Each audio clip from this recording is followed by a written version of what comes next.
No, this isn't another quirky indie RPG inspired by Earthbound. Hey y'all, I'm Justin, and I welcome you or y'all to the game Omori. A game that on a simple view, it's just another Undertale style game. But if you decide to give it a quick shot, you'll end up finding out that not everything is another quirky indie RPG game inspired by Earthbound or the funny Bone Man game. But how can I prove that? Well, let's start with a little bit of a presentation.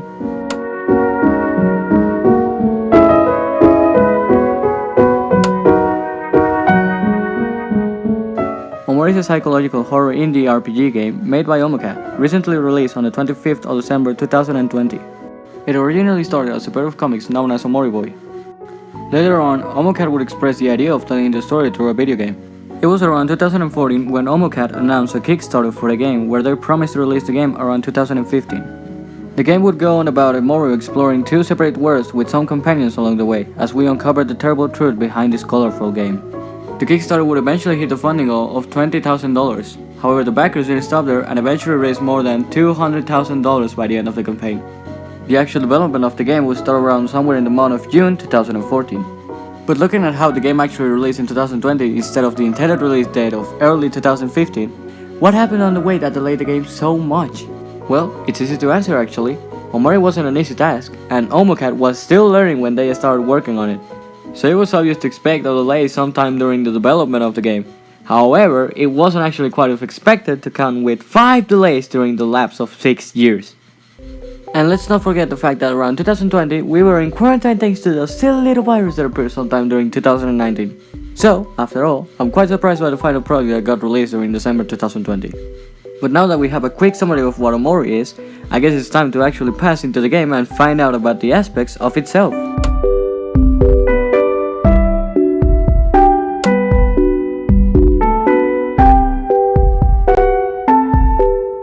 Now, I gotta clarify something that perhaps was already clear enough before this, but Omori is an RPG game. I know, quite shocking, but it's no big deal. So that means the game contains levels for you and your team to eventually get more powerful. Which also means you gotta get experience to level up. Which also means you gotta grind through battles to get experience to level up.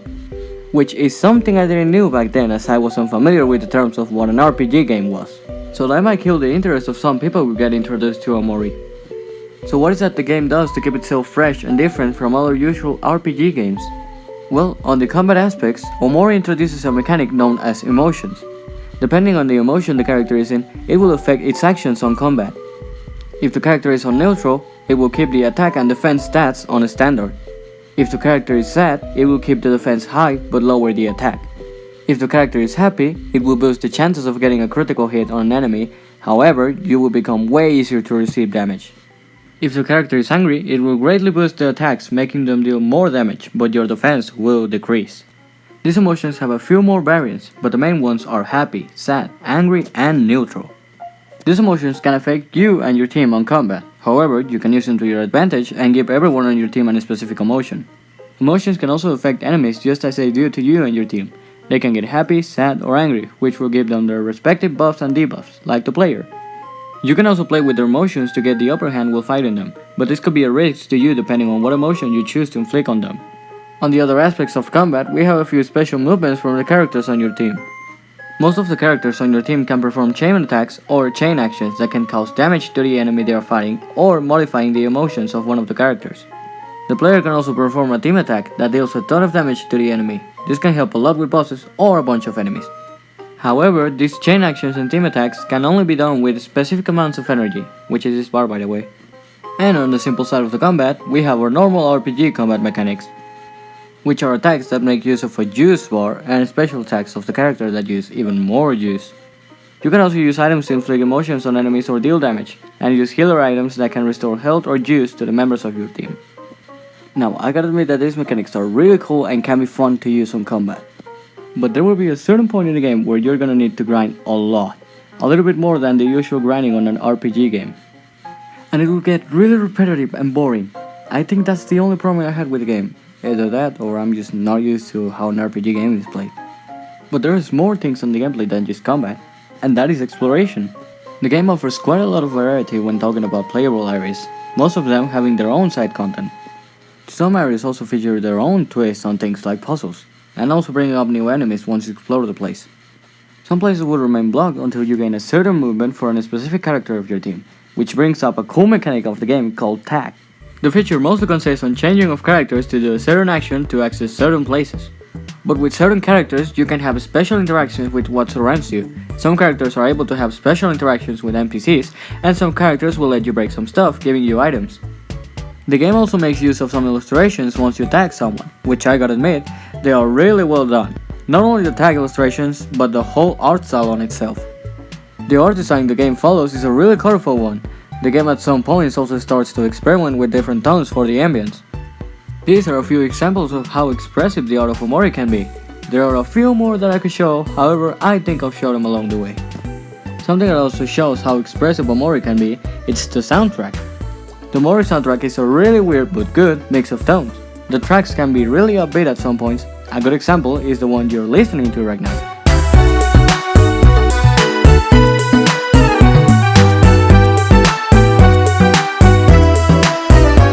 There are also some songs that take a more relaxing beat. The following one is a good example.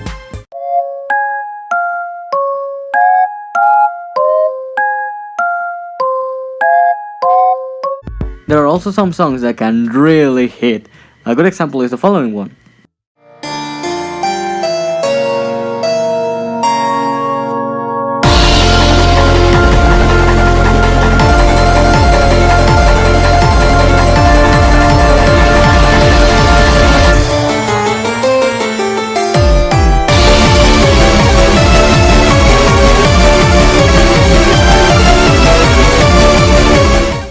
And then we have some songs that hit, but I'm not playing those yet.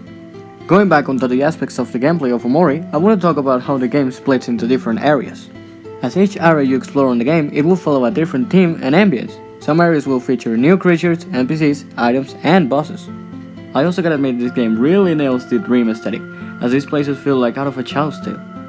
The environments of the game also change. The game sends you to explore forests, deserts, the underground, castles, and even the space itself.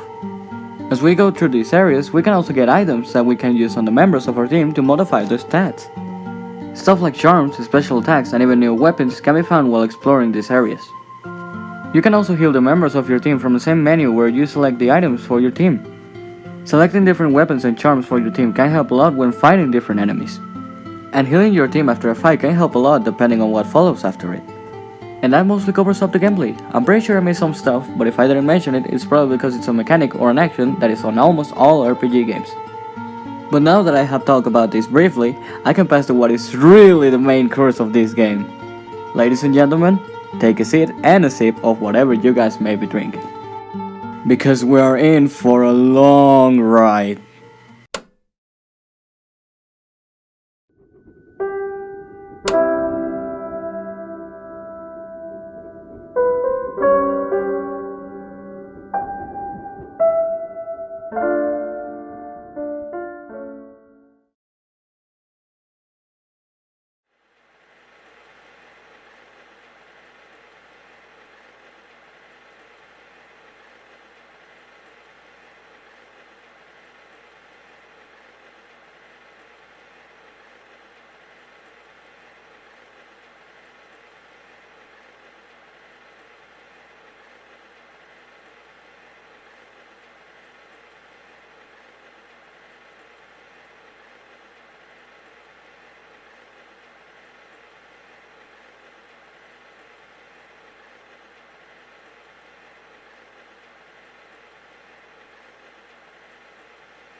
Omori starts on a unique way, to say the least. White space is the first area we'll be able to explore on Omori. On this area we can find a laptop, a sketchbook with drawings, a few paper tissues, and a cat. Oh, and a light bulb too. However, if you decide to explore white space a little bit more, you'll find some interesting stuff. Like red hands that prevent you from exploring this place. And a sharp knife that will probably be helpful later. The last thing we can find on white space is a door, which upon interaction, it asks if we want to open it. If we decide to open it, we will find ourselves with this.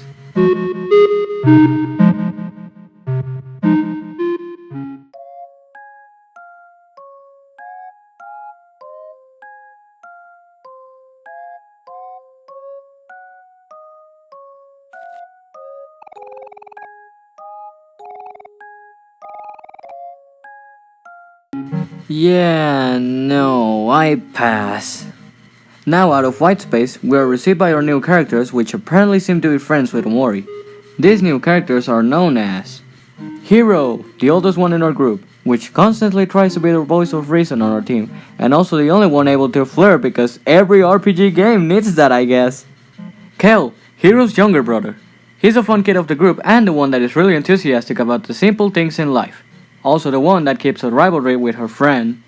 Aubrey, the youngest one of the group. She is the brute force of the team, but also the one with a soft side. She also is constantly fighting with Kel due to him annoying her. These characters I mentioned are part of Omori's friend group. There are still a few ones missing, but I know I'll talk of them on the way. With now our protagonists for this story introduced, we can find out about what type of silly adventures they will get on today. Before anything, we find out that Kel and Aubrey are fighting again. This is because Kel hits Aubrey's stuffed toy somewhere in the room, so you have to look for it to stop the fight. After some time looking for the toy, you are able to find it and give it back to Aubrey, which she then proceeds to flex on Kel, by the way. After fixing the situation, Hero tells us about a picnic with a certain Mary and Basil on the playground. We accept the invitation and then we're able to go outside the room. Once we are outside of the room, we come out of a tree stump that seems to be located on a forest. Once everyone is ready to go, we follow our way to the playground, where we find two new peculiar characters. These two new characters seem to be the ones Hero mentioned before that invited us to have a picnic. And since now we have the chance to know them better, I'll just give a quick description of these two new characters. Mari, Omori's older sister. She's mostly a second voice of reason on the team. She doesn't really participate on any fights, but she's always able to lend a hand if we need it. Basil, Omori's best friend. He's mostly a nice vibe of the group. He doesn't really participate on the fights too, but he always enjoys passing time with his friends and taking pictures of them to save it as memories. With now the full group introduced, we're able to explore the playground where we find a few more characters. Even though they don't really play a bigger role, it's nice knowing there's characters to interact on these colorful places. If we decide to interact with any specific character on the playground, we will be able to activate a small hide-and-seek sequence, where us, the player, will have to look for everyone who are in the playground. They are now hidden, by the way. Slowly but surely, we will be able to find everyone, who will follow Omori and search for the others playing hide-and-seek with us. Once we eventually find everyone, a roll call will be done to see if we actually found everyone. However, we will notice that Basil is missing. However, in no matter of time, we're able to find Basil in the hands of an enemy. In the hands of Boss specifically, which seems he's actually banned from the playground. Boss seems mad at everyone because they didn't invite him to play hide and seek, so in response, he kidnapped Basil. With now the reason explained, we're pushed into the first clandestine fight of the day. On this part, we fight Boss to save Basil as we learn how to fight like how I mentioned in the previous section of this video. So we don't really lose anything of value if I recap the fight. So what happens is, everyone starts kicking him, he gets mad, everyone dies, except for Omori, who doesn't succumb. And he eventually gives the last kick to Boss. So I guess that's an experience that everyone could learn from. Basil also decides to forgive Boss, telling us he was actually trying his best to avoid getting Basil hurt. With Basil back on our team, we're finally able to visit his house, as he wanted to show us something before the hide and seek started. On our way to Basil's house, we find ourselves with some sprout moles, which instantly go for us to start a fight. In these fights, Hero teaches us about the emotions on our foes and how to deal with them. However, I already talked of this previously too, so I don't think another explanation is necessary. On the way to Basil's house, we also find ourselves with Mario again. Not something that is really important, but I guess it's something that I just wanted to mention. However, before we get to Basil's house, a giant old sprout mole will be covering the entrance, leaving us no other option than to fight. On this fight, Hero teaches us about the chain actions of our team, which are actually called follow-ups, and a special team attack we can use if we have enough energy points. But again, I have already talked about this a little earlier, so no need to give another explanation. Once we have murdered the old Sprout Mole, we're finally able to keep going on our way. However, before reaching Basil's house, Kel and Omori have a conflict again, which ends up in Basil being knocked over, dropping his pictures album along with its pictures. Once we help Basil get his pictures back, we all go inside his house to put the picture back to where they belong on the album. And once we are done placing the pictures back to where they belong, Basil thanks us for helping him organize the pictures. However, just before he's about to take the album with him, something drops out of the album. A loose picture. A strange picture.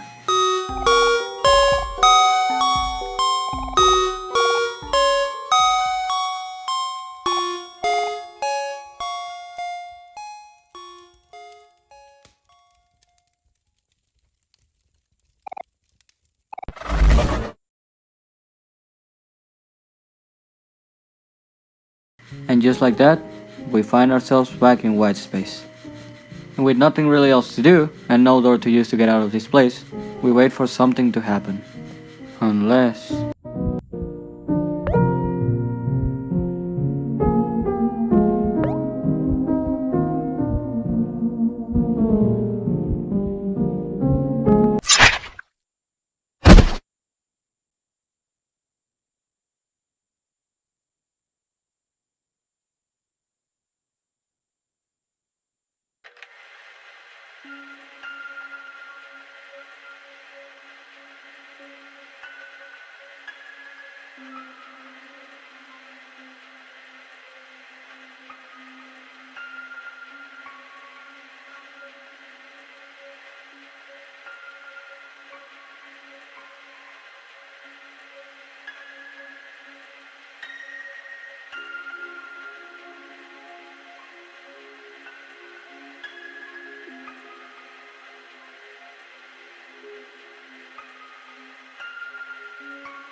Just as we stab ourselves, we wake up in a room. A dark, cold room where a boy lies on his bed asleep. In what seems a sudden movement, the boy wakes up from his dream, a dream where we were the spectators. As it's revealed upon ourselves the name of the boy, Sonny is welcome into the real world.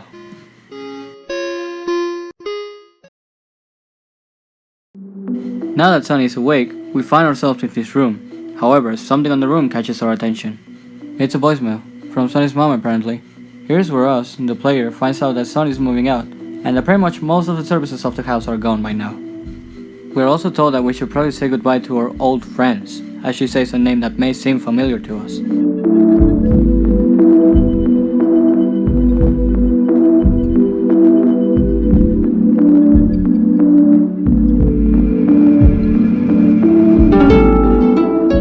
Wait, Kel exists? We have friends? Now this is a plot twist. Well, now we may actually have a reason to touch grass. However, it's the middle of the night, so we can't really do that much right now. And the only thing we can do at this late point of the night is something most of us can relate, and that is to eat. So we decide to go on a little quest to satiate our 3 AM hunger. To do that, we need to go down the stairs. What the heck? Once we finally start going downstairs, we find out about something. These are not normal stairs. Somehow, out of nowhere, some hands start to appear coming from the sides and downstairs too. And we also find the knife. Like if the hands weren't indicating something bad was gonna happen, now they give us back our knife, non-directly preparing us for something. And let's not forget the photorealistic hand now chasing us. Once the hand we're running from inevitably catches us, we will be thrown into a fight with... Oh my god, what the heck is that? Sometimes I forget that this is a psychological horror game. Now we're fighting something conveniently called something, which to be fair, it fits with it. Sunny is so afraid of something that we cannot even attack it, making us receive damage constantly. However, somehow in this situation, we hear a voice.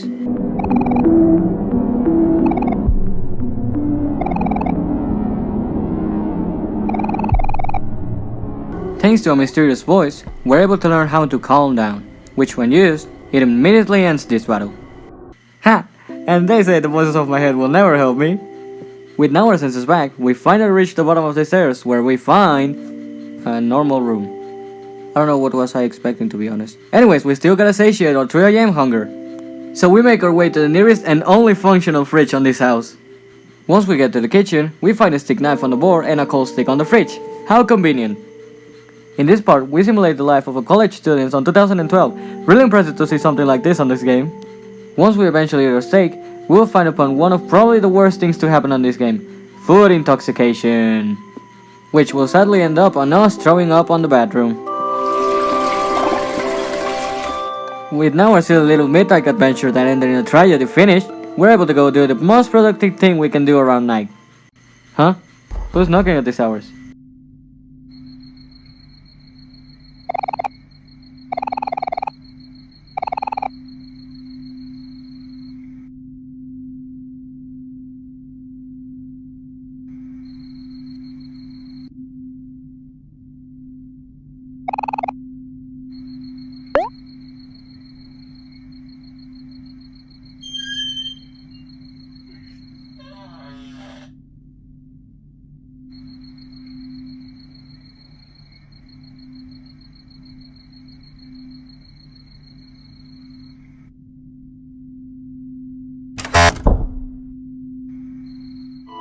Nope, I'm definitely going back to sleep after that.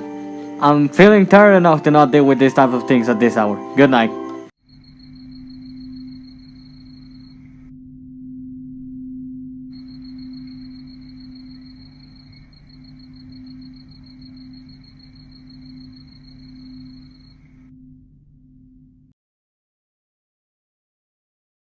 Once Sonny goes back to sleep, we appear back on HeadSpace. After going through the door, we reunite with our friends again. However, this time, Basil is actually missing. And this is where the game actually kicks off, as our new objective is to find Basil and find out what happened. However, we do find what could be a hint of where could he be, as we're able to find a pad of what seemingly could be blood, leading to a new area of the game called Otherworld. However, the pad eventually ends on this area, leaving us no other choice than to look for him on the area or ask if anyone else has seen him. Now that we're on Otherworld, we decide to ask for help to who could possibly know this place better than us, hoping that we could get a clue on where could Basil be. And that person is known as Captain Space Boyfriend, now only known as Space Boyfriend for some reason. Before we get to talk to him, a pirate from its team stops us from getting us to talk to him, telling us he's not really much of a captain recently and more like a small nuisance. Somehow, we're able to convince the pirate to let us talk to Space Boyfriend, telling him that we will try to turn him into the captain again, only in exchange that we get to know if they have seen Basil around here. Once we enter the building, we find ourselves with Space Boyfriend, in a really lame state to say the least.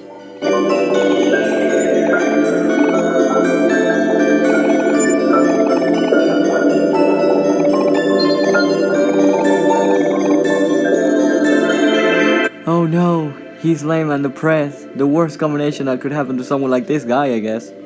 We find out that there is an apparent solution to this problem thanks to a special mixtape. However, no one is able to find this mixtape on the room.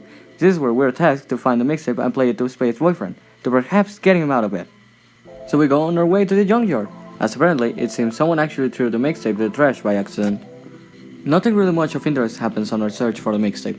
We do sure find some enemies on the way and kill the end up digging into the trash, but nothing really important happens on this area. Only if we decide to ignore a Kool-Aid guy ripoff that ends up killing our friends just to sell us a sample of his product that arrives member of the team. That surely is some marketing.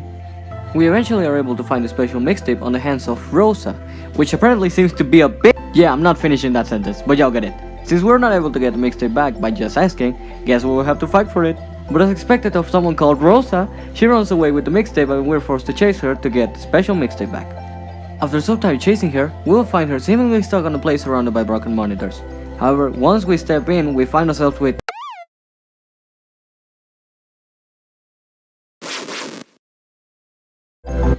Okay, apparently loading screens attack you in this game.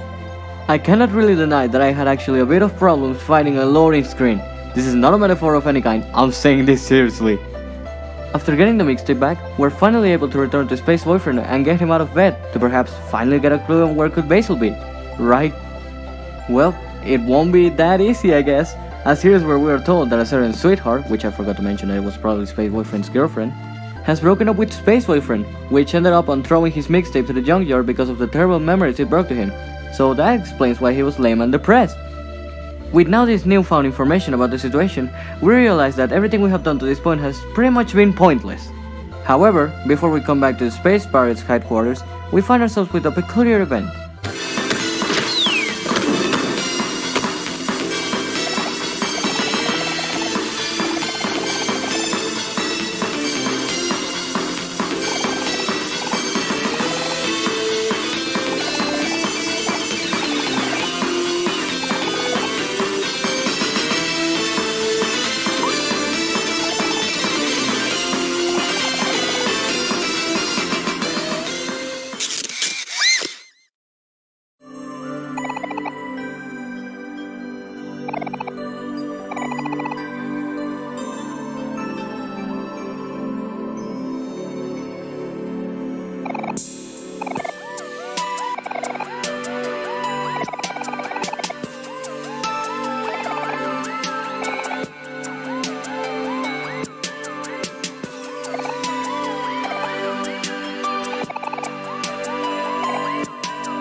Well, I guess we just help a probably runaway criminal.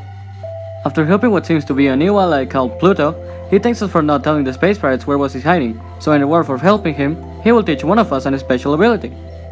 And that one seems to be Heyall. Why? Probably because he's the only one who could probably be enthusiastic about being taught an ability from a walking buffed planet, and because Pluto liked his personality. So after being taught this new ability that apparently makes Heyall a little stronger every time he uses the skill in battle, we say goodbye to Pluto as he leaves to become the public transport of this whole place. Surely this new ability will help us along our way, and hopefully we will meet Pluto again in the future. Now that we're back to the Space Pirates headquarters, we tell them about the recent information we have been told about the special mixtape. With the Space Pirates now knowing about the breakup, they realize that there may not be a way to get Space Boyfriend out of bed now, due to Space Boyfriend now having no sentimental value towards the special mixtape, which could actually end up hurting Space Boyfriend more if played. Which leads to Heyall not giving a damn thing about what we said and play the mixtape, which actually ends up waking up Space Boyfriend. However...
Well, screw my opinion, I guess.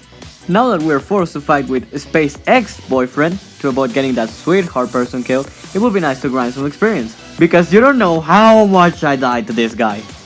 This is also one of the first bosses in the game to make use of the emotions mechanic. As we go further on the fight, Space ex-boyfriend will eventually get angrier, greatly boosting his damage but also lowering his defenses by a lot.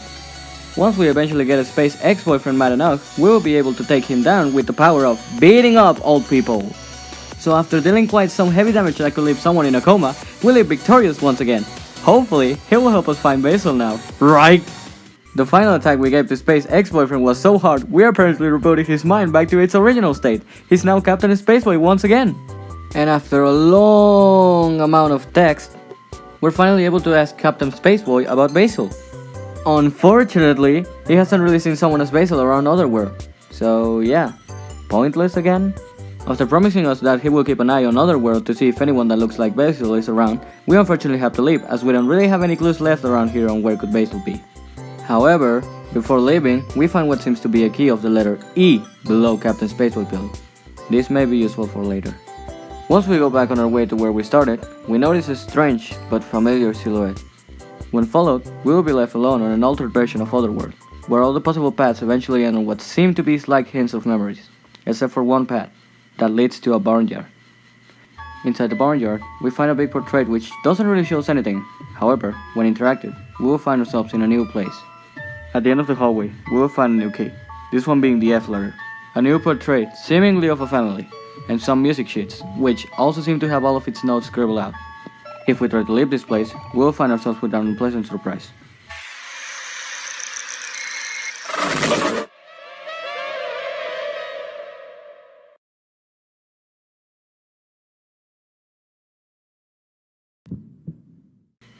And once again, we will return to white space. But just like last time, we know how to exactly get out of this place.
It was all a dream.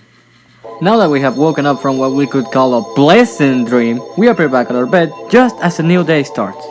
Too bad we're too busy doing nothing to go outside today. Wait, then we have to do something related to an old friend. And what's with all the noise coming from downstairs? Can't y'all see I'm playing blackjack? I don't really know how to play, but... fuck. Alright, I lost once, I'm ready to go downstairs or whatever. And what's with all the knocking to the door? It's daytime, so it can't really be a sleep paralysis demon like yesterday.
Yeah, no joke, dude.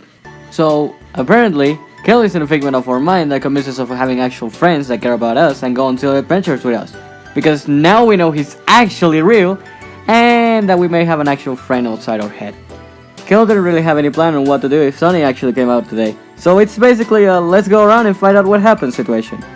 However, Kel does have in mind a place that we could visit now that we have touched grass, and that place is how the heck do I pronounce? Hobbies. Yeah, that place. On our way to Hobbies, we find ourselves with various characters, most of them just being side characters that don't really offer anything important. However, they make this place feel a little more alive. Wait, that felt really familiar. After passing a while on the park meeting some interesting side characters, we eventually arrive at what seems to be the Faraway Plaza, which by the way is located on Faraway Town, which is the whole place we're exploring right now.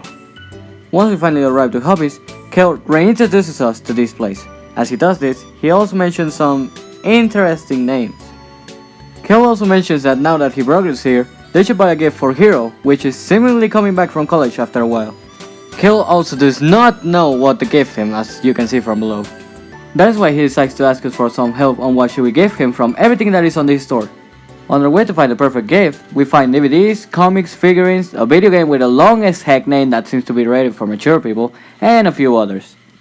However, it seems to Kel that none of these things can be really of any interest to Heyall, except for a cooking book that Heyall had in the past. Sadly, his dog Hector destroyed the book.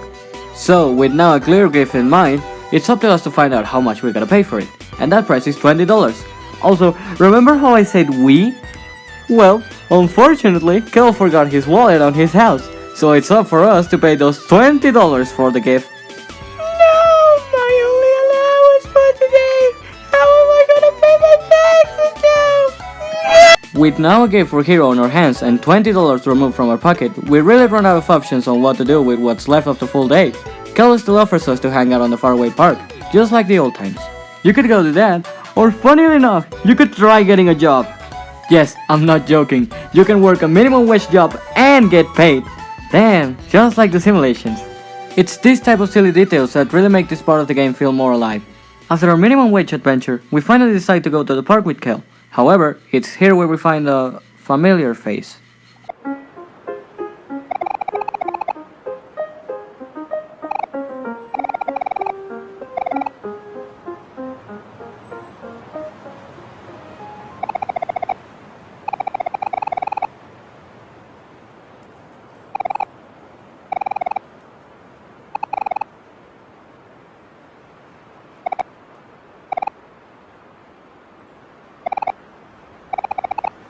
Holy heck, is that Basil?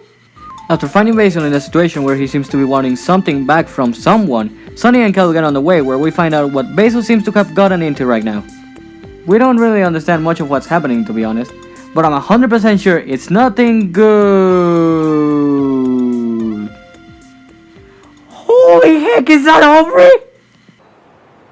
After processing how much different are our friends to the dream counterparts, we find out about another revelation. Everyone has pretty much been on their own for a while. And apparently, we have been inside our house a little longer than the usual. As we process everything that has been told to us right now, Kel decides to confront Aubrey about her behavior, which pretty much sounded to her as a, hey, let's have a battle instead of a peaceful dialogue. So without really any other option, we jump straight into a battle. Hey, I don't know if you guys have noticed, but she has a bat with nails on it. I don't know, just a little observation I did. Probably nothing that will affect us. On this battle, we find out that all the wacky stuff we could do on our mind only looked cool and could happen in our mind. We can't really do much other than to resist the attacks coming from Aubrey. Or maybe we could fight back. But with what exactly? Now, it may sound crazy, but remember the steak knife we used to eat our frozen steak? What if I told ya that we still have it? I mean, we could still take all the damage to avoid fighting with an old friend. Or we could even try dialogue if it helps.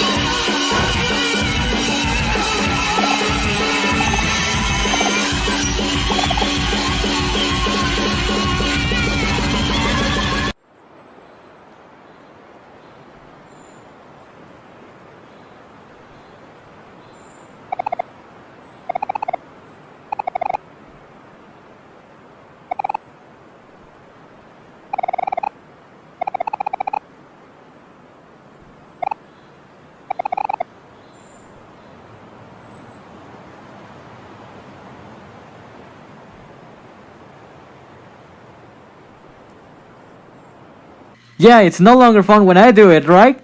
After stabbing a child to avoid fighting, we get to work our rights of having any sharp thing on our hands. We also make sure that Basil is alright after what happened just a few seconds ago. Kel offers Basil to hang out with him and Sunny. However, Basil rejects this offer as he mentions he needs to take care of his grandma, since she has not been feeling really well lately. So Kel pretty much offers Basil if we can take him back to his home.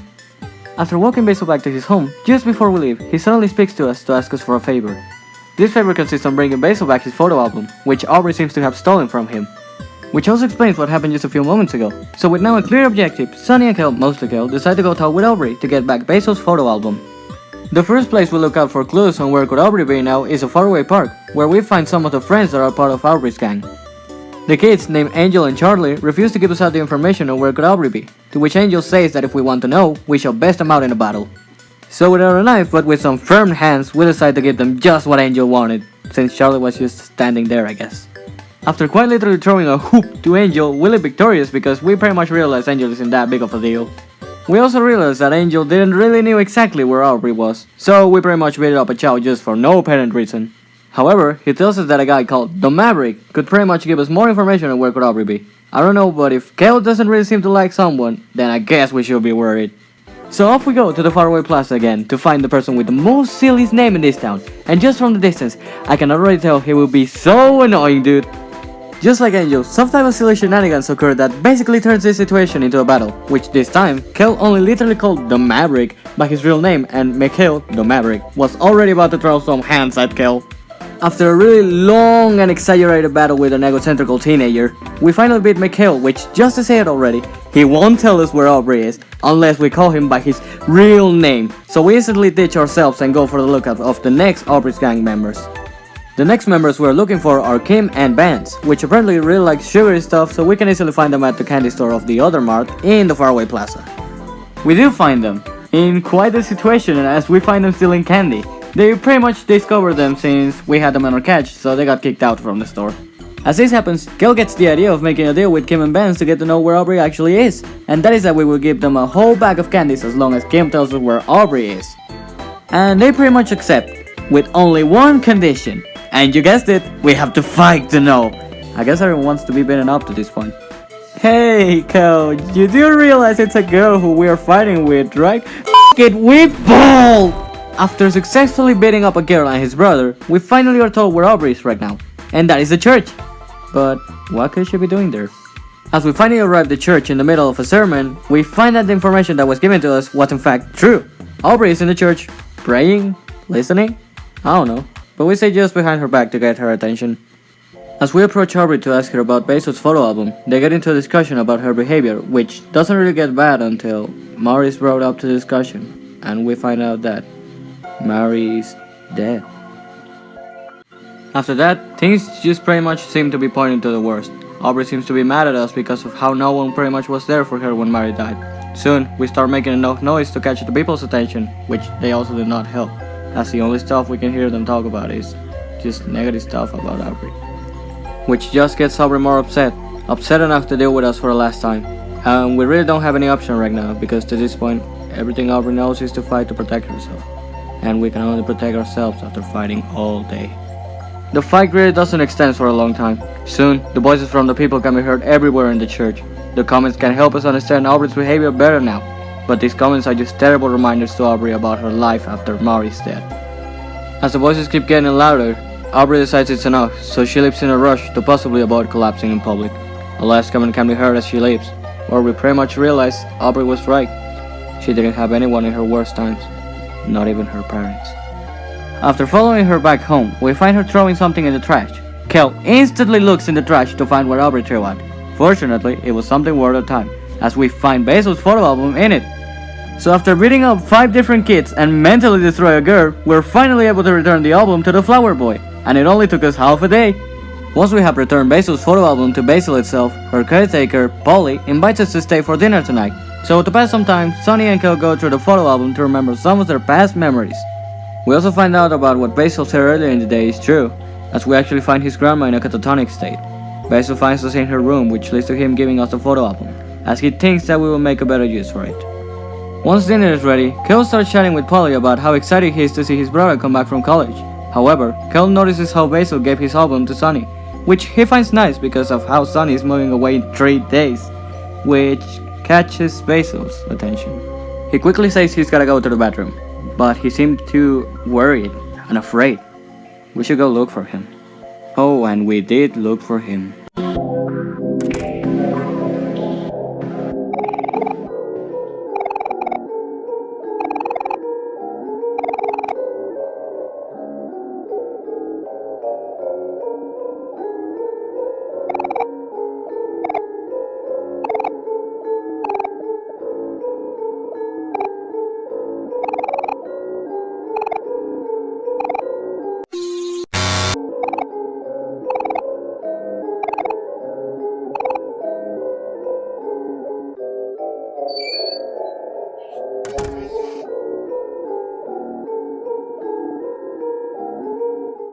After these events happen, Heyall tells us that it's really late right now and that we should head back home.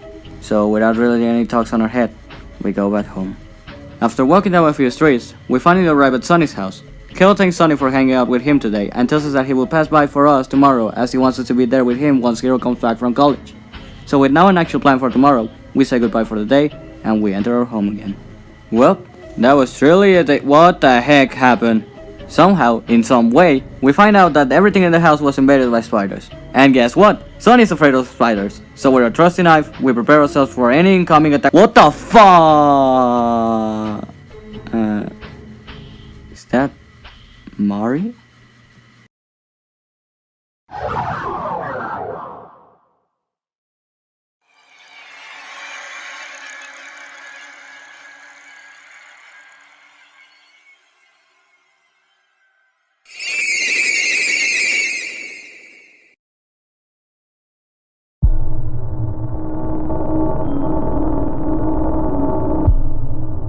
Okay, not this again.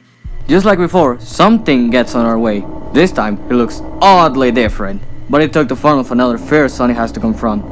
And even after we calm down, it won't disappear, which pretty much means we gotta learn a new way to control and overcome our fears. But is the boy we heard before still here with us?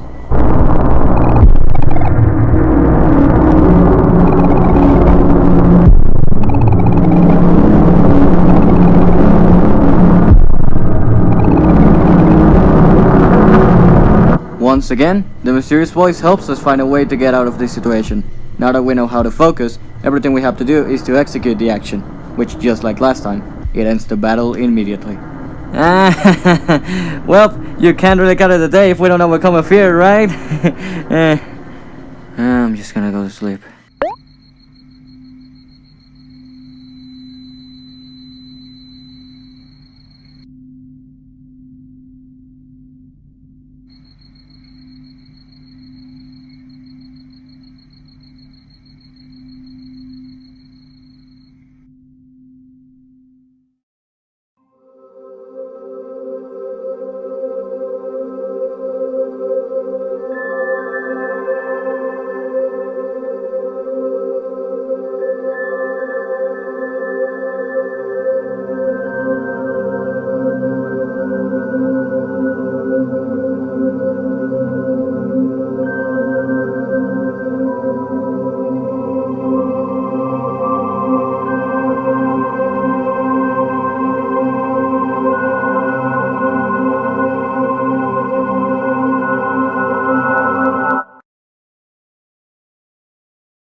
And so we return to our wacky little headspace, where we pretty much continue our odyssey of finding Basil. Now that we're no longer afraid of spiders, we're able to enter a new area where we can find new clues related to where could Basil be. And that is the Firefly Forest. But I'm gonna be completely honest here, there isn't really any interesting things to look out for besides side quests or small side interactions. So we're skipping this one.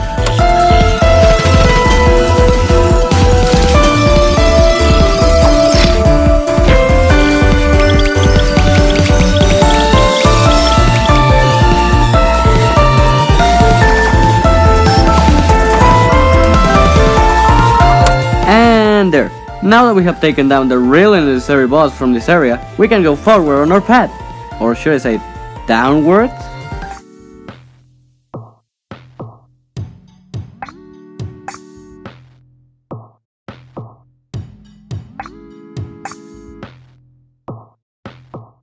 Well, would you look at that?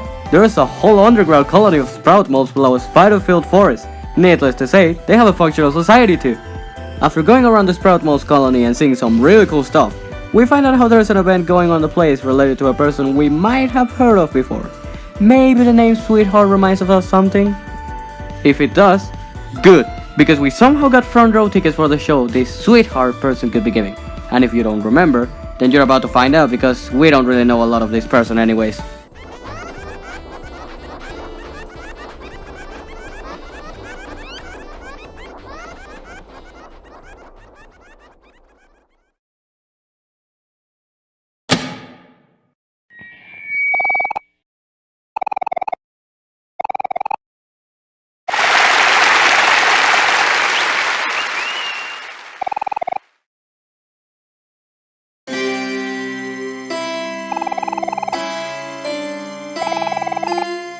Holy heck, I think I killed that guy earlier.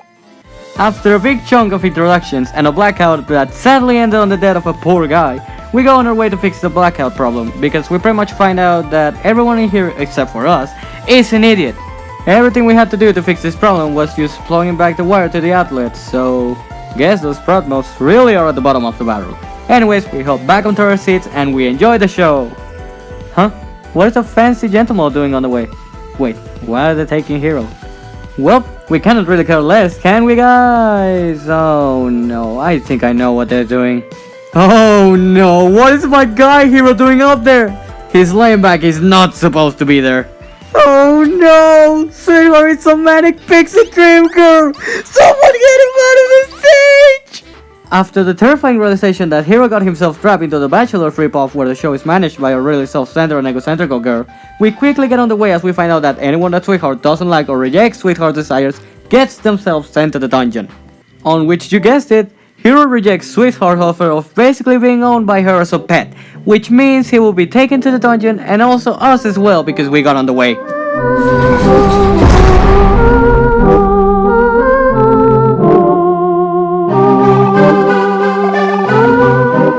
Yep, no joke dude. After a little bit of reflection and finding out that the sprout moles are dumb enough to leave the gate to our cell open, we go on our way to get out of here before Sweetheart discovers we escaped out of the dungeon. On our way, we surely stumble into some funny and interesting interactions, like the whole family tree of a knight that wants revenge because we killed his great-grandfather, then his grandfather, and his father. We also help some sprout moles with their duties like cooking a cake for a wedding, doing a recital for a wedding, and organizing the public for a wedding. We also find more keys for a little hangman game we have running that I forgot to mention in the previous sections. Even though we find quite a bunch of them, I'll make sure to only count the important ones. But I'll mention them once they are important. On the depths of the castle, we're able to find a creature called Keeper of the Castle that tells us to come back with him once our journey is over. And just outside the room of where we find the Keeper of the Castle, we can start an event that goes like this.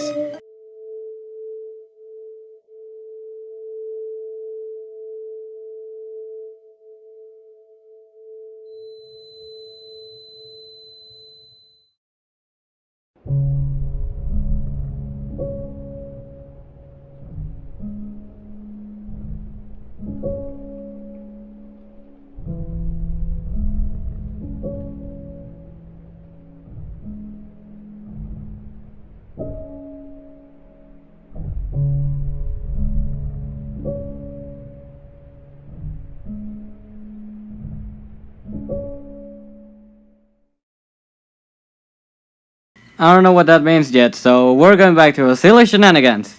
Anyways, after a little bit more of exploring and solving a puzzle that involves going through a garden 4 times in a row, we find our way to our escape through a hidden tunnel below a statue of Sweetheart. And you won't believe it, but that took us straight to Sweetheart.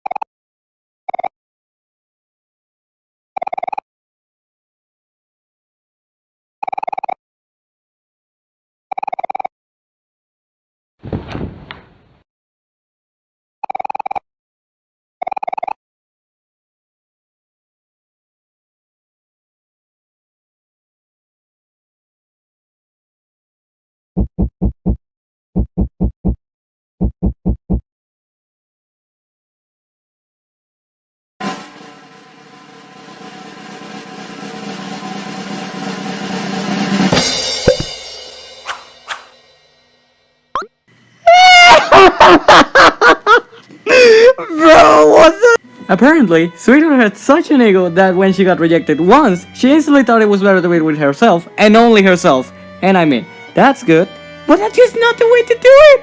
Just as when the show was about to get better, Aubrey gets on the way because she thinks everyone can always have someone by their side. Someone that is always supposed to be there for you when nobody wants to hear. Somebody that you can look up to and feel better knowing you're in safe hands. And sadly, that action caught Sweetheart's attention, which she immediately responds with her calling for her gods to take us to the dungeon again. Which means that we're pretty much up for a fight now. But as an offer to let us go, Sweetheart gives another chance to Hero, to become his husband and a slave for the rest of his life. If he accepts, we will be able to live, but Hero will stay. But Hero's already interested in Omori, so he rejects her again. So get dumb. Okay, I messed up.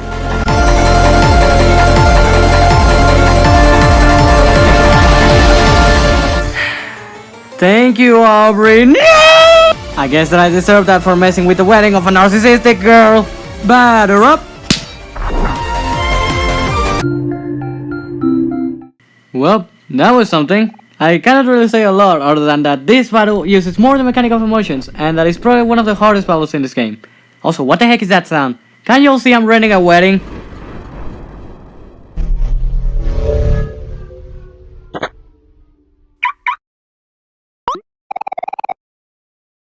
Oh, for Christ's sake, I'm using the skip button again.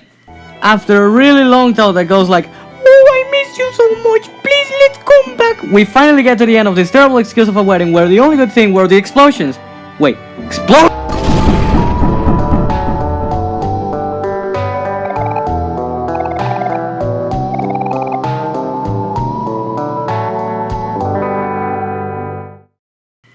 That was real lame. Anyways.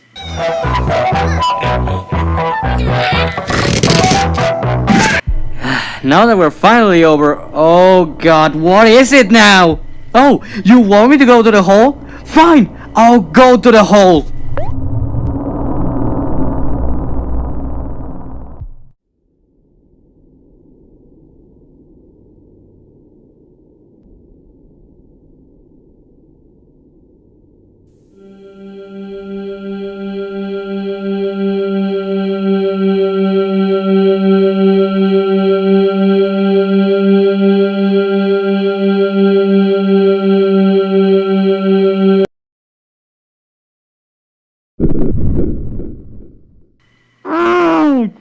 Welcome to the Lost Library, where a lot of memories are stored, I guess. As we explore the place, we surely are able to find different memories that go about a simple journey back home after going to the beach, from two kids that got into a silly situation spilling some juice, to a hot day in summer where a group of people seem to work in a treehouse.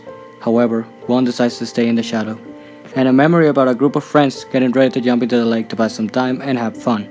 However, one friend is too scared to jump into the water. And then he suddenly feels something crawling up to him, a spider, that instantly makes him fall into the water. The water fills his nose, his limbs seem to be giving up. He feels helpless in this situation, as in hopes, he starts praying to be saved by his friends. And as we get to the bottom of the library, we find ourselves with one last memory, a memory of a kid remembering the times where he would watch the TV, with his friends, just spending time watching cartoons, without having the worries of practicing.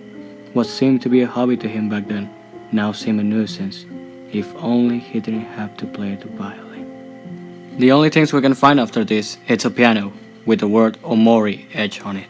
And another key, this time is the letter L. As we pick it up, a hole appears behind it, and we decide to look through the hole.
It's morning already? Wow, I must have summarized that dream really fast. Welcome back to the real world, where tragedy equals fun, I think. Last time we went outside and touched grass. We also found ourselves with an old friend who we spent the whole day hanging out and running other people's day. Which, by the way, I think we gotta meet up with him again for another silly situation. What was that silly situation?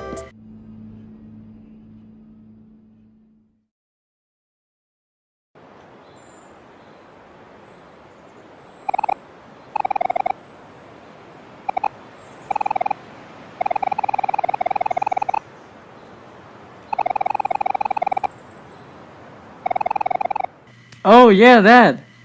Birthday! Happy... Nah, it's actually about Hero's return from college. Supposedly, he should have been here by noon already, but it seems it's arriving later around the night.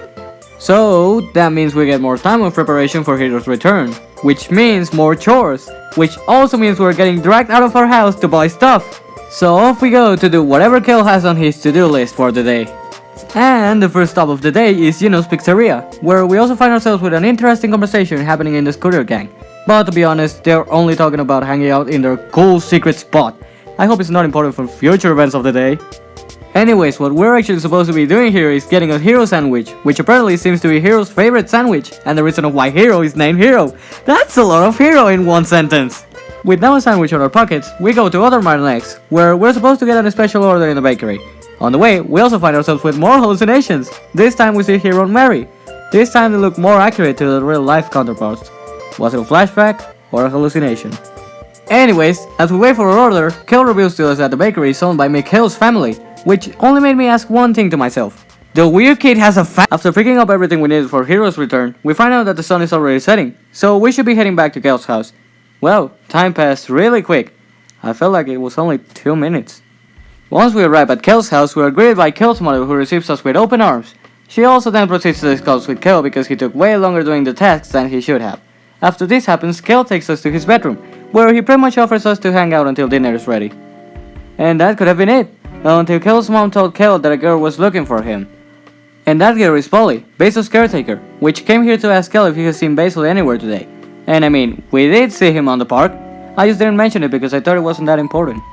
So now that we have the doubt and worries of Basil being bullied by the scooter gang again like yesterday, we pretty much go on the lookout for Basil before it gets too dark or late before Hero's return.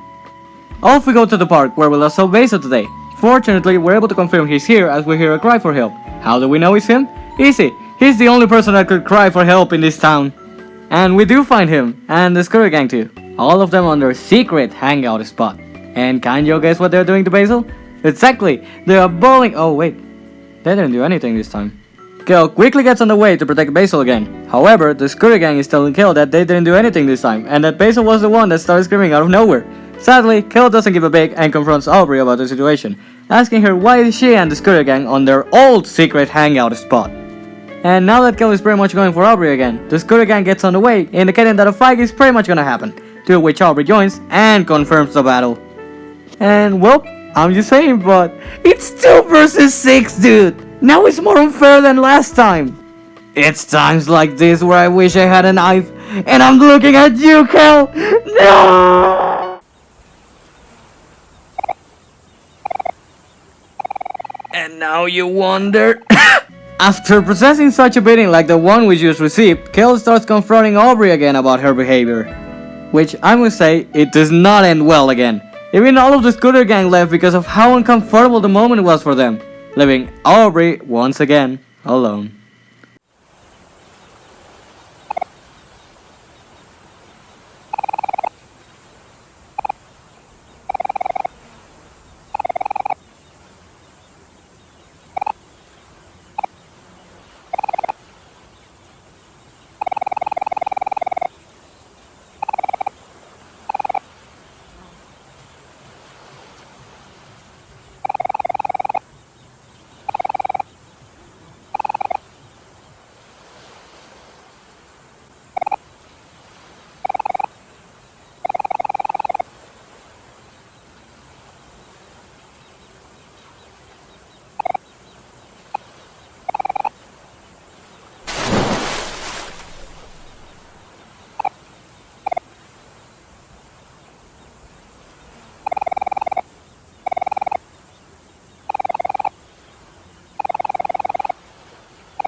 Of course the less athletic one has to go for the drowning kid. Of course the one scared of the water has to go for a kid.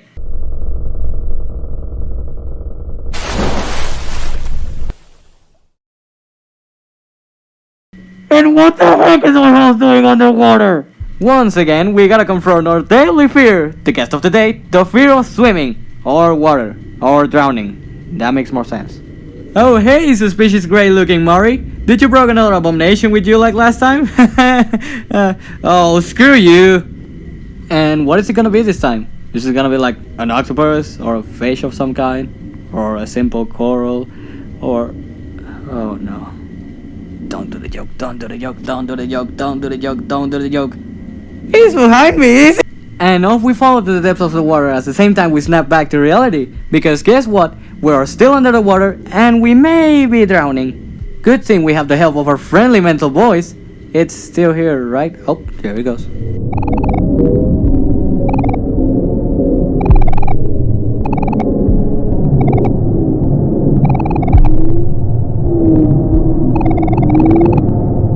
It would be better if you taught me something cool like, I don't know, breathing? Once again, the mysterious voice has helped us overcome another fear. This time we learn how to persist, and we sure do as we slowly get closer to the surface, in the hopes of not drowning.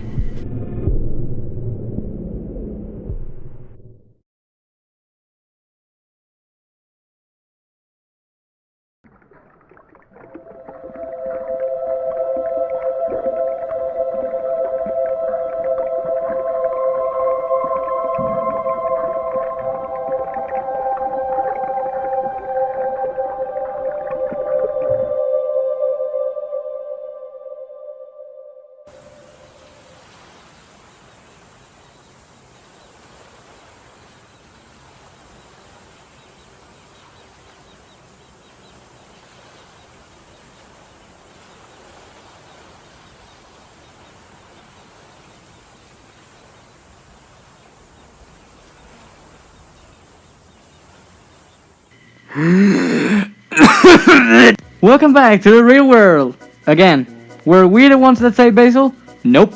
Were we able to swim out to the surface? Absolutely not. It's all thanks to Hero, who saved us just the instant he saw a kid floating in the water. Anyways, there's time for interactions later, because Basil is surely not dying, but he's on the way. So we quickly ignore Aubrey and we leave back to Basil's house to return him to Polly. Once we have returned Basil back to his house, we go back to Kel's house as we kinda forgot we're supposed to be there for dinner. Also, just gonna say it already, nothing else other than more great interactions with Kel and Hero happens. So we could skip this part. And that's what I'm gonna do! As we go through the photo album of Basil, Hero asks us a small favor, and that is to visit Sunny's house before he leaves. To which we agree because... why not? Well, welcome to my house, or what remains of it. Make sure to sit on the boxes labeled as fragile.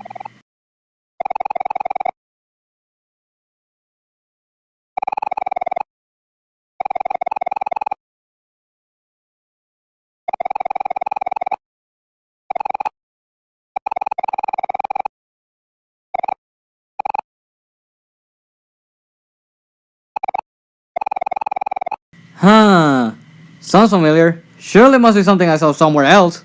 As a way to hang out with Sunny and look at the treehouse the next day, Kel proposes the idea of having a sleepover. Hero might be worried that their mom will notice their absence, but Kel quickly tells him otherwise as he convinces him of disturbing the sleepover, so Hero pretty much accepts the offer of staying. Hero also finds the old piano, and he plays a little tune for us.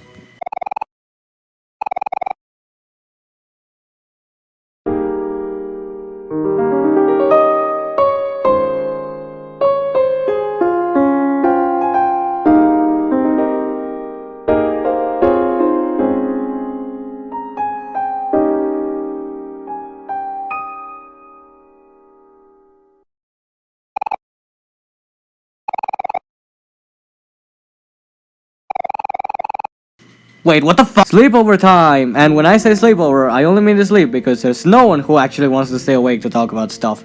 So as Kel instantly falls asleep, Hero thanks us for letting him and Kel stay for the night. So just like that, it's a good night for everyone, and we head back to bed.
Everyone's missing. That's everything I can say. Literally. So I guess our new objective for today's stream is finding them. After we spend a little while exploring the place, we realize that a thick fog is covering the forest, blocking us the access to other areas. Except for one.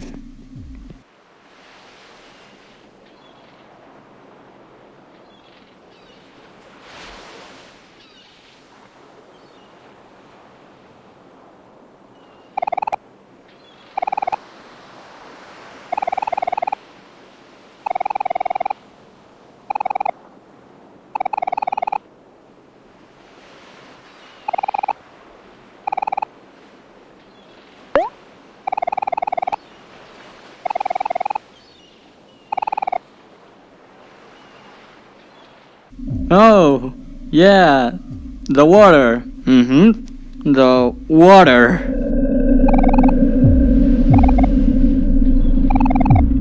Okay, I'm starting to see a pattern here.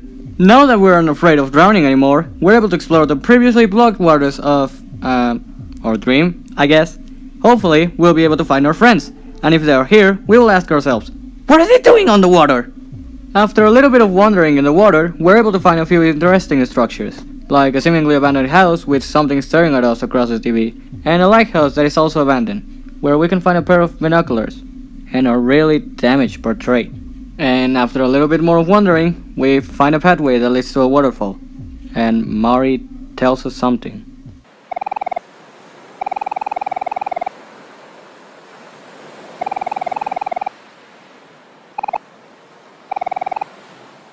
And as we walk through this maze of paths and finding a familiar yet strange silhouette, we reach the end of the path, where we are greeted by an ominous looking curtain.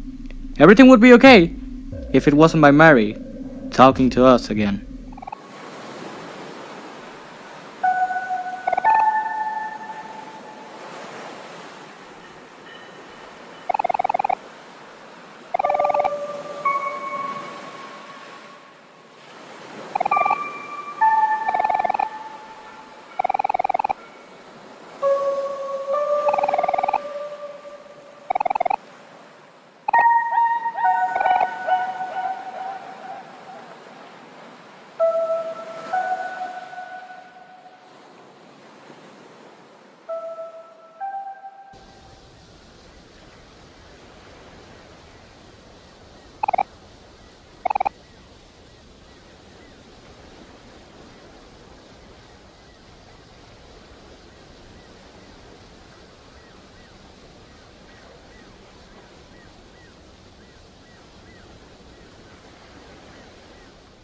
After this, we find a well, and well, the only thing we can do now is go for a long way down.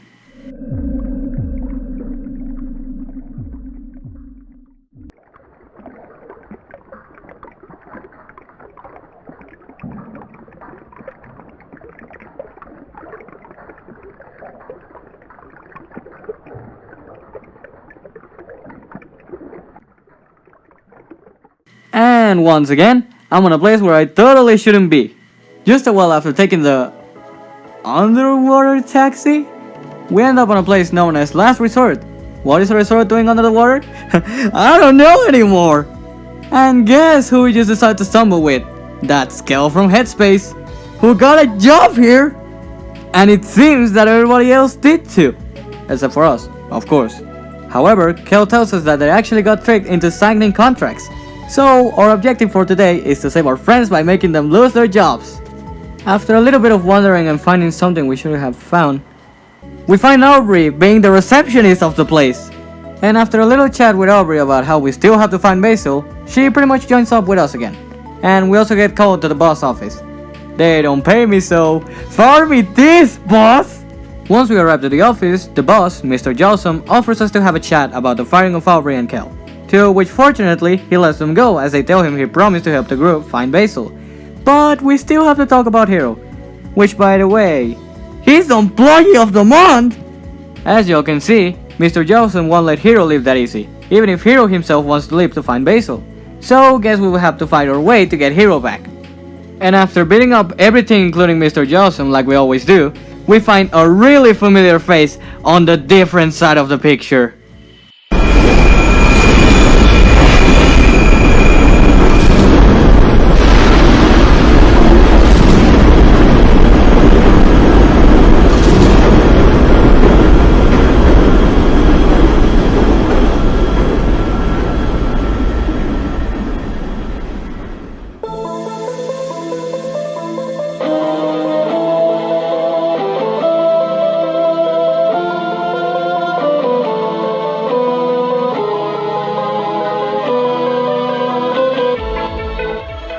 Quick! Everyone slap his mouse side!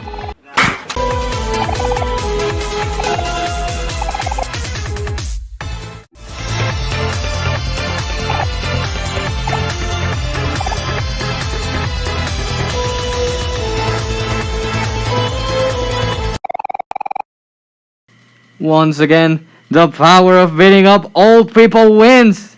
Well, that was basically the child labor law episode. Anyways, back to searching for Basil. As we dive deeper into this place in the search for Basil, we find ourselves with no other than Sweetheart, who apparently is still looking for her perfect half, which is herself. But to make it be more real, she's gonna get a clone of herself. That's really sad and funny. Wait, who were we looking for again? Oh yeah, Basil. We decide to follow Sweetheart as we believe that Basil could also be on the same place Sweetheart is going to. So as we follow her trail, we find ourselves with Humphrey the whale, who confirms to us that Sweetheart was here to visit a trio of witches that can pretty much do what Sweetheart wants. But now, where could Sweetheart actually be? Oh, of course. So off we go to the guts of a living whale. But wait, there's a whole society down here. I seriously can't expect anything normal down here. And so we find the first witch, Molly, who puts us in a puzzle room with a working bomb that will defuse if we don't solve the puzzles right. Why does she do this? Because she thinks we're someone else called Marina. Who is that? I'll mention it just as I solve this puzzle. After somehow surviving that explosion, we make our way to a teleporter that gets us to where Sweetheart is just at the moment where she's gonna be annoying. Why? Because she's not like her, a perfect person. So off she goes to the next witch. Wow, she even left without paying. Rude. Anyways, off we go to find Marina. Now what the heck is that? After running away from a monstrosity that looks like a cat, we reach Marina's lab just as she's about to finish the Sweetheart clone, which sadly comes out in a bad state, and Sweetheart can tell. So off she goes for the next witch. After quite a bunch of puzzles, we find ourselves with the next witch. That is Medusa. She is not Marina, but she didn't put us in a bomb puzzle room, so that's good. We also get exactly at the moment where Medusa reveals the perfect Sweetheart clone, to which Sweetheart dislikes because there can't be anything more perfect than her. So off she goes again, except that this time the Squid Girl stopped her before leaving without paying. Should we be worried about being in this situation? Wait, what do you mean with that? Kel, do your job. Oh, never mind then. So, that counts like a payment, right? Of course. Kel, bring out the nuke. Sayonara, witches! Skill issue.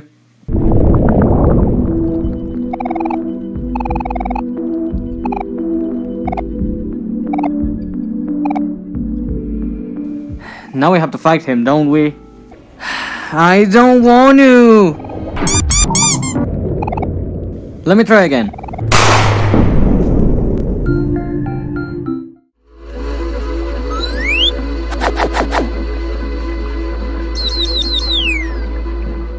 Ooh! Get non-scope, you one single cell and another key added to my collection.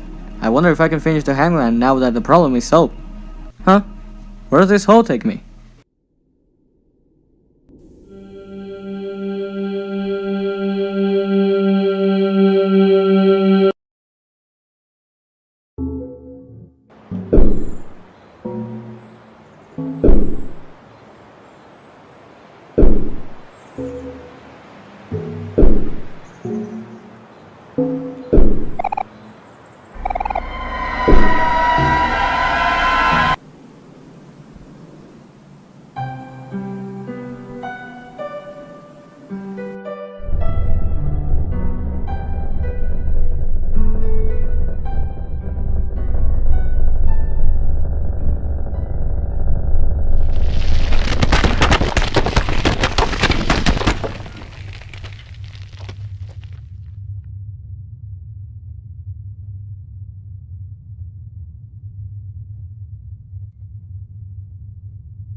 And so we return to our wacky little heads.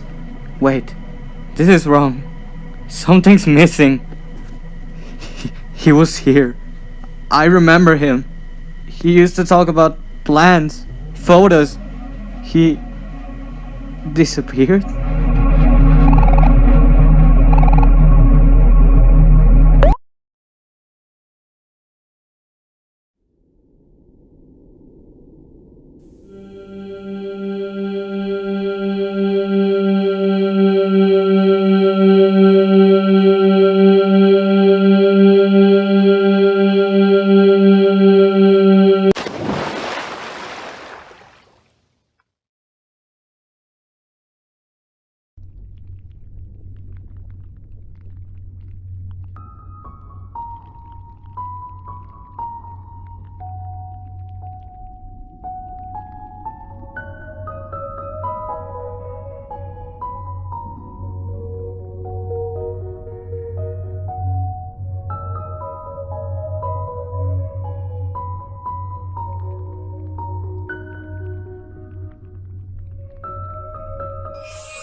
Welcome to Black Space. You have been hiding this place for as long as you can remember. Oh, you remember Basil now? Is he here? At the deepest part of our mind? Well, if that's our doubt, we can look for him. However, as much as we look for him, we just end up on the stored talks. The stored memories that always end in the same note. Tragedy. But what is that what we look for? Is it the reminiscence of a past day? Or the dreadful feeling for what will happen? What brought you here, Sonny?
You scared me too! It was all a dream. Like always. All a dream.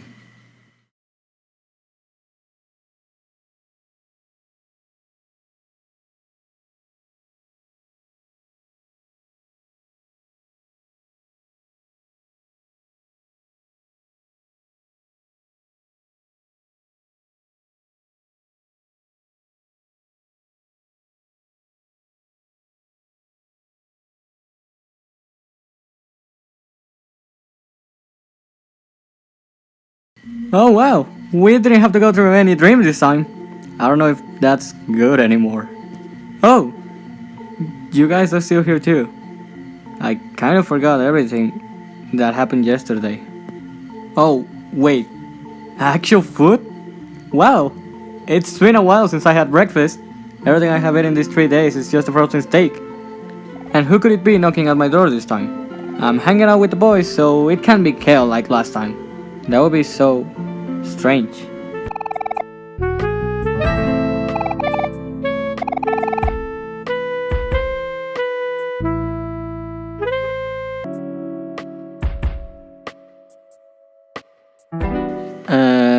Who is she?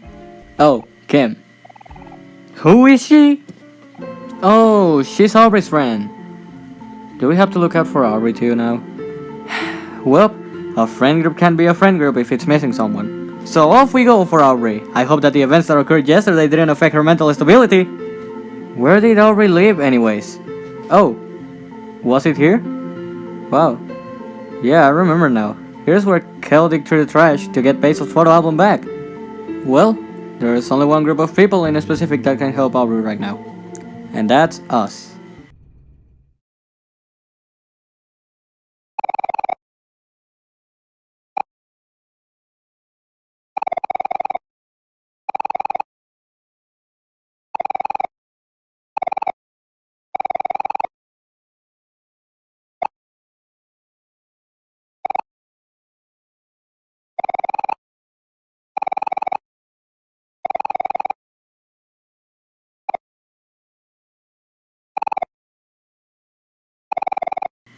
Never mind, just us and Heyall.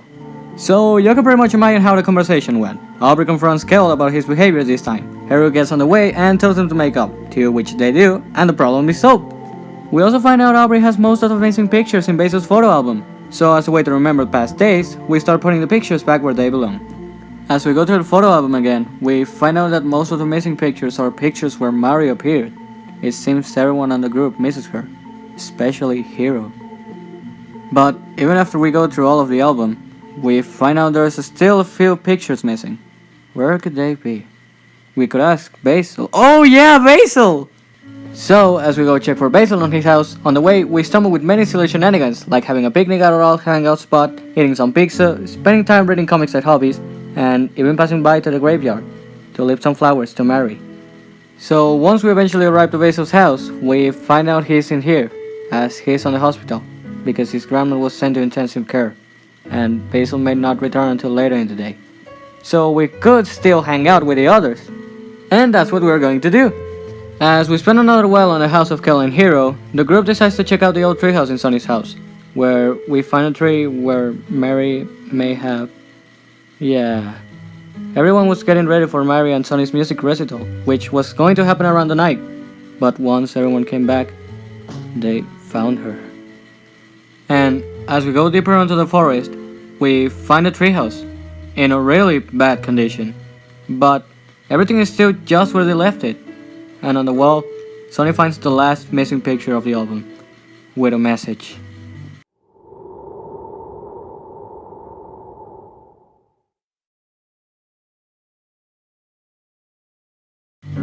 We will use this later, but for now, we place the last missing picture on the album, and it's done. Every picture is back to where they belong. And as we give the album a final check, Aubrey rushes out of the treehouse, and we find her on the tree stump where Mary was. I'll let this scene play on its own because I think I have already spoken too much, and this scene speaks on its own.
And once again, everyone is together. Hero, the voice of reason, Kel, the enthusiastic kid of the group, and Aubrey, the brute force of the group, with a soft side. And now, we're missing only one person, and that is Basil. So off we go to his house to hopefully find him and hang out. But as we get to Basil's house, we find out he's pretty much closed up from everyone. Not even Polly can talk to him.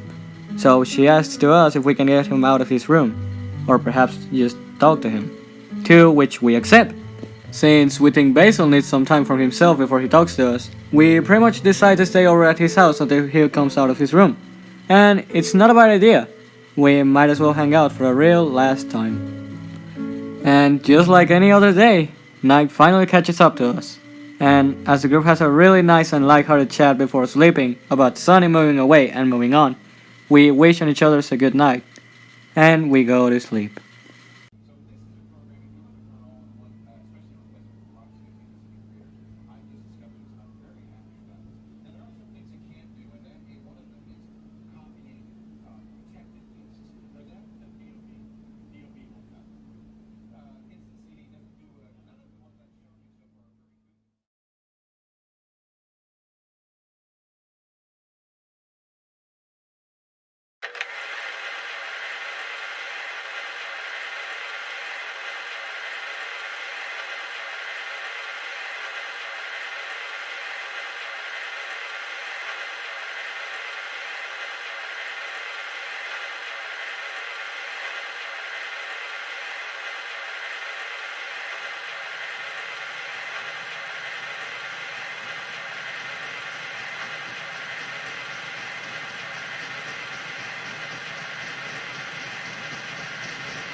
Well, it was gonna happen sooner or later.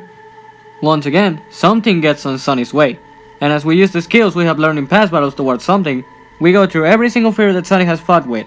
But something's different this time. There's something that Sunny hasn't been able to come to terms yet. As Sunny stands afraid looking at the tree, we as the players find upon ourselves the body of Mary, hanging. As we watch, Sunny starts to calm down. Then, Sunny starts to focus to gain back his control. And even if the pain is too much, Sunny will persist and will learn to overcome.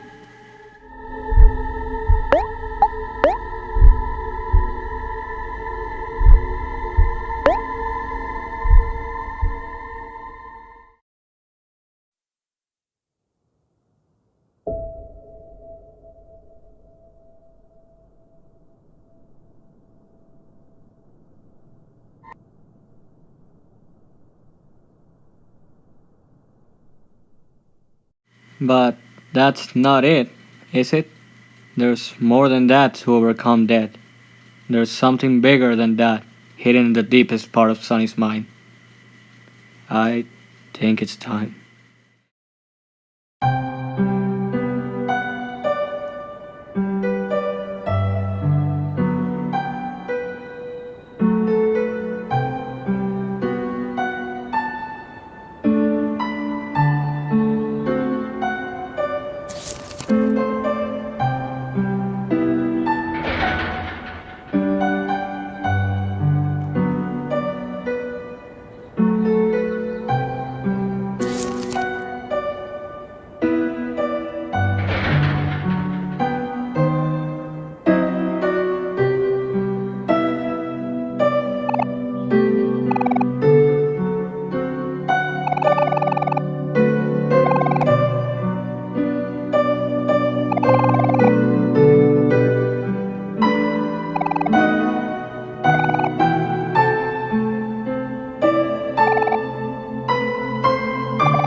If you got here, it must be for two reasons. 1. You actually watched all of the scene. 2. You skipped the scene to get to the recap. Well, only on one thing can we both agree after this. Sunny killed Mori. The day of the recital, while everyone was getting ready, Sunny and Mari had a conflict. Probably caused by Sunny's struggles of practicing for something he didn't seem to find fun anymore, or Mari's perfectionism. Both seemed to be near the stairs, as Sunny only wanted to get away from Mari. But Mari wouldn't stop. Mari wouldn't let her work be ruined like this. So Sunny, in pure fury, decided to throw his violin down the stairs. This only led to a worse reaction of Mari, where she would probably scold Sunny about his actions. Sunny couldn't take more of these situations. He couldn't take more of Mari not letting him go, confronting him about his actions. So out of pure stress, pressure, or even fury, Sunny pushed Mari. Sunny quickly realized the grave action he committed. As he rushes to see if Mari's alright, he finds out that she's not waking up. Sunny quickly rushes to his bedroom, waiting for Mari to wake up. But as the minutes pass, he realizes that she may be gone now. But a third spectator was on the scene. Basil, who seemingly was here to check on Sunny, watches how the conflict develops and eventually ends. Basil, worried about the consequences that may lie upon Sunny if everyone finds out, he decides to help Sunny out, in the only option left at this point. Basil helps Sunny drag Mari's body to the backyard of his house. Soon, they find a tree that may be the most helpful for them in this situation. As Basil starts to tie the noose for the rope, they tie the rope to the tree. And with one last but clear step to do, they place Mari on the rope. But as they return back inside his house, Sunny looks behind, and he watches how Mari is looking straight at him. Well, now you know. But it's clear that the story isn't over yet. Overcoming guilt is another step, but the future is still waiting, and Sunny knows that. But to go beyond this point and finally start again, we need Basil. So, shall we wake up?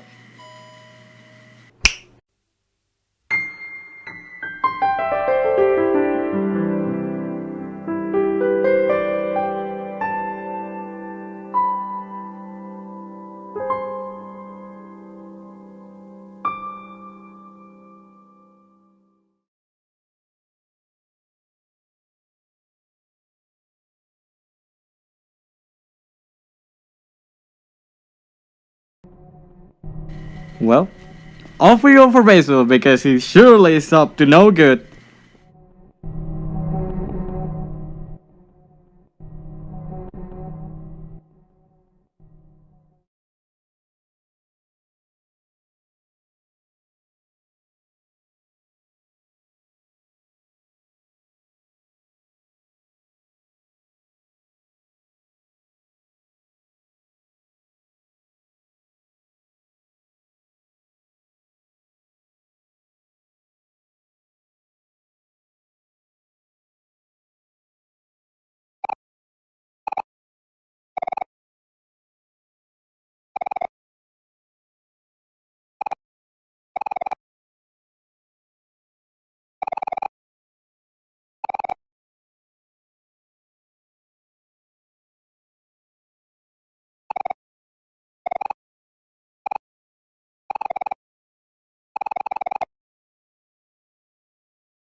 Oh, so he is the final boss! While everyone is sleeping, Sunny and Basil are fighting with each other, as they are the only ones that can clearly see the burden they charge with them. Basil, in a desperate situation, starts thinking that Sunny is in control of something else, of his fears, like on that day that led to that terrible event. But what Basil seems to forget is that both of them are under the control of their fears. As the confrontation develops, Basil's desperation becomes more noticeable, and Sunny's fear only gets bigger. It's so much the stress that he's going through that his emotion changes. He's no longer afraid, but now he's stressed out. Something that never happened throughout the game, until now. And as the fight just gets worse, it gets to a critical point where both Sunny and Basil are too injured to keep going, until Basil stabs Sunny in his right eye. And after that, it's lights out for Sunny.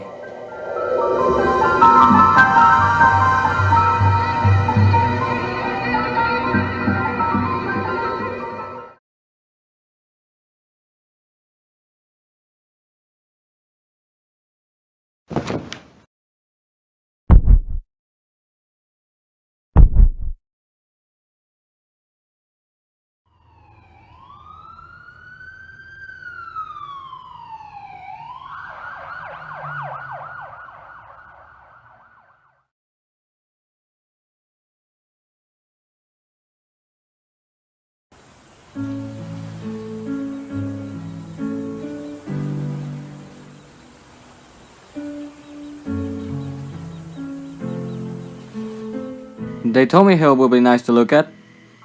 Welcome to... I don't even know anymore. But it looks exactly as the streets of the faraway town. We roam on the streets for a little while, until we find a cat. That takes us to a familiar neighborhood. And then, we find him.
Okay, this is a part of the video where I actually show the game more than 3 seconds or just in the background.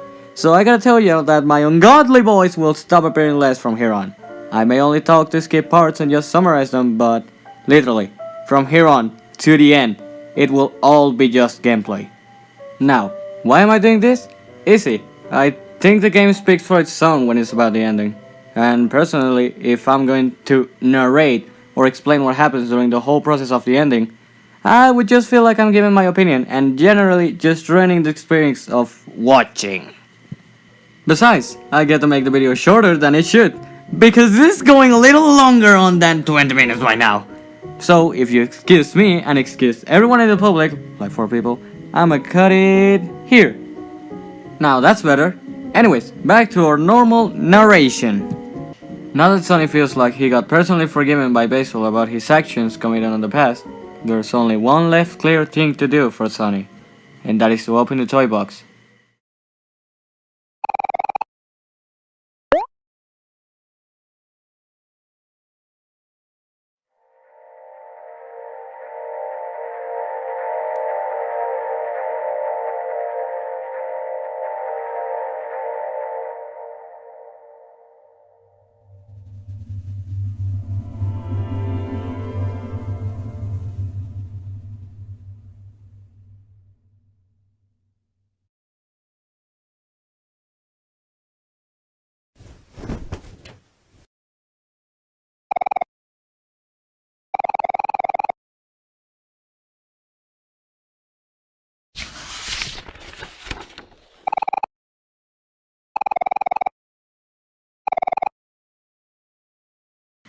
And get his violin back.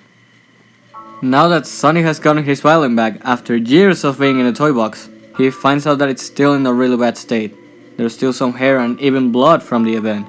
Once he's out of the closet, he finds himself in the fog inside his house, and with a new clear objective on his mind, he comes out of his house and finds himself on the memory lane. As Sonny walks down the memory lane, he finds small fragments of his past memories. He remembers playing cards with his friends in the treehouse. He remembers passing the day with his friends on the beach. He remembers hanging out with his friends on the secret spot. He remembers playing under the rain with his friends. He remembers being at Basil's birthday with his friends around him. And as we go through more memories on our way down, the violin slowly fixes itself up until we reach the final memory, an end to the lane, but a beginning too.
And with now a clear beginning, a repaired violin, and a clear objective, there was one thing left to do for Sonny, and that was to play.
Oh, so he is the final boss.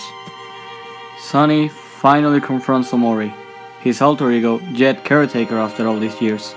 But now that Sunny is ready to move on and finally leave his fears behind, he has to stop Omori. Only then, everything can be okay. But it was never easy. Omori has been taking this for a long time. Omori will not let Sunny forget.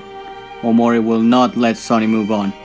Omori will not let Sunny have the happy ending he asked for. Because no matter how much Sunny tries, Omori will not succumb.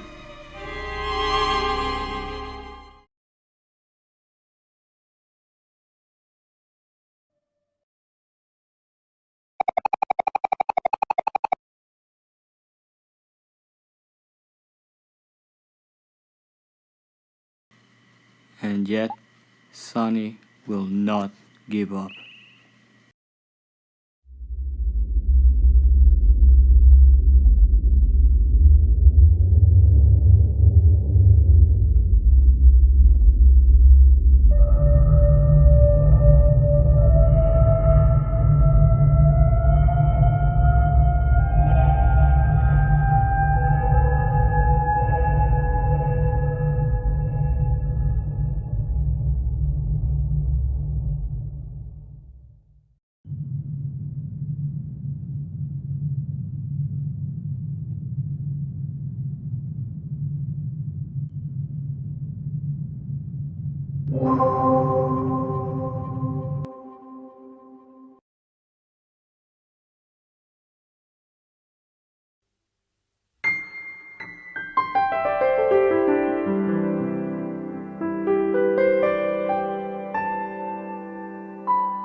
Well, that sure was a long ride. I don't really think I have anything else to explain after that. The ending pretty much said everything without saying anything at all. But if for some reason it wasn't that clear to understand, Sonny forgives Omori and finally takes full control back of himself without having to suppress any trauma or fear. He wakes up on the hospital due to the heavy injuries he suffered when he confronted Basil. And once he finds his friends, he finally decides to speak up about the truth. And after that, well, who knows? Omori is the kind of game to leave an open ending to those who want to expand further on beyond the ending, not bothering if it's negative or positive. But I mean, to be fair, speaking about the truth after a large amount of time would really not end that well. But if there's something that I had to quote in this situation, is that everything will be okay. So yeah, that's Omori. A really sweet game that I personally enjoyed due to the plot and characters.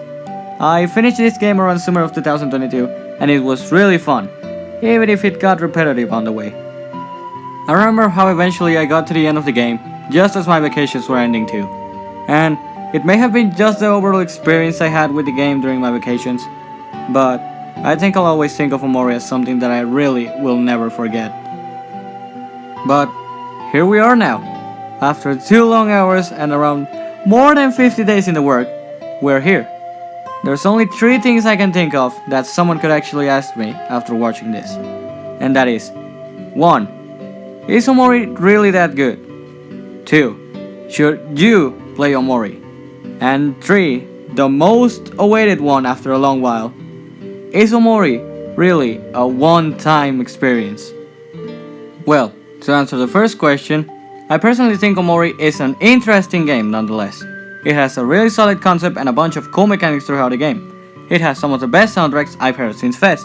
It has some of the most creative and beautiful art styles I've seen on a game. And of course, it probably has the greatest writing on story and characters related to these themes that I have seen on a game for a while now. But here's the catch. Omori gets boring. It's mostly just the gameplay, the one that tires you out. And the HeadSpace sections sometimes go far way longer than they should. I'm looking at you, sweetheart Castle. And when you get to the interesting parts like real world or the truth related stuff, you mostly don't care about it and decide to do it another day, which ends up on leaving the game. I cannot deny that Omori is not really the game I would mostly look out to play the most. I never got interested on Omori because of the gameplay. I got interested on it because of the story. Omori may have interesting ideas and mechanics when we speak about its gameplay, but if we talk about what really stands out on Omori, it's the story. Which, funny enough, to fully answer this question, I need to answer the second question. And well, if you don't have any problem with the negative stuff that I mentioned just right now, then yeah, go play Omori. I really recommend playing it. Even if the gameplay tires you out on the way, getting to the plot parts of the game feels amazing, and overall just getting attached to the characters throughout the game is a really lovely experience.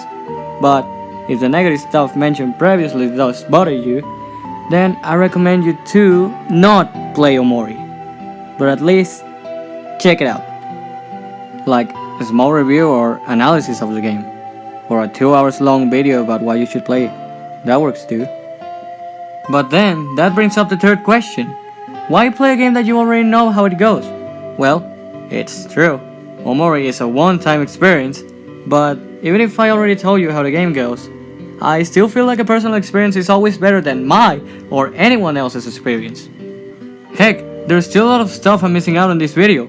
From a bad ending where Sonny throws himself out of the hospital after giving up in the Omori battle, there's even a worse ending where we don't save Beso that night, which sadly ends in his death, and ours too by the next morning, as we find Sonny did some stabbing.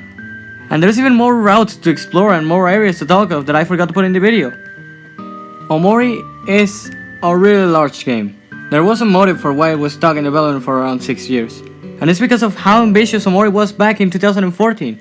So much was the ambition that the 100% completion walkthrough should be of around 60 hours. But yeah, Omori is a one-time experience. But if you're interested in giving it a chance after this video, and if you have money of course, then please give it a try. There are 100 games more like Omori or even better than Omori out there that are just being ignored. Why? Because they just look like another silly round RPG game that just talks about depression. But I think I'll leave the rant for another video. This one has already gone beyond the 20 minutes mark I made at the start of the production. So that's it. Thanks for getting to this point. This video is and probably will be my longest and most worked video for a long while. Thanks for being patient of waiting for a new video and watching the whole video. And thanks for the support. I hope this video can be of the liking to someone. So, thanks for watching, and see y'all.